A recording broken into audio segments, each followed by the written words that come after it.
तीन तरह का जल शिव को समर्पित होता है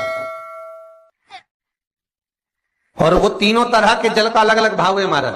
पहला जल सादा, घर से पानी लेकर गए, जल लेकर गए, शंकर को चढ़ाया, वो हमने घर का अपना एड्रेस बता दिया, भगवान शिव को जल चढ़ाकर अपने आनंद के लिए शंकर से कुछ प्राप्त कर लिया। दूसरा जल, जल के कलश में थोड़ा सा इत्र डालकर शंकर को जब समर्पित करते हैं तो महाराज घर में अगर कोई व्यक्ति बहुत रोगीला है, बहुत रोगीला, एक शिव महापुराण में, स्कंद पुराण में, नर्मदा पुराण में, भविष्य पुराण में, अग्नि पुराण में, नारद पुराण में, बरहा पुराण में, वामन पुराण में जितनी चीजें लिखी गई है एक एक प्रैक्टिकल कर देखो तो शिव महापुराण, स्कंद पुराण का यह भाव याद करिए कि एक लोटे पानी में इत्र मिलाकर, जल में इत्र मिलाकर, बहुत रोगीला व्यक्ति, बहुत बीमार व्यक्ति है, एक लोटा पानी उसका हाथ का स्पर्श कराकर शंकर को चढ़ाना प्रारंभ कर दीजिए। महाराज केवल 5 या 7 दिन चढ़ाओ और वो 7 दिन के बाद में उस बीमार व्यक्ति का क्रम देखिए कि उसमें कितना आराम लगा है। औषधि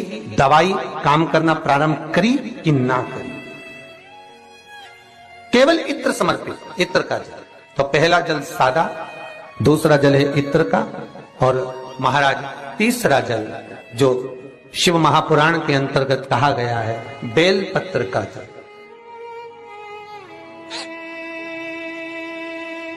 तीसरा जो जल है वो बेलपत्र का जल। बेलपत्र का जल कैसा? तो महाराज शिव महापुराण की कथा कहती है कि जल के पात्र में एक बेलपत्र अंदर डालकर उस जल के पात्र को ले जाकर शिव को समर्पित करना, अर्थात अपनी मन की कामना भगवान शंकर से कह देना, केवल बेलपत्र के माध्यम। बोलना नहीं है हमको, कुछ हमें कुछ कहना नहीं है।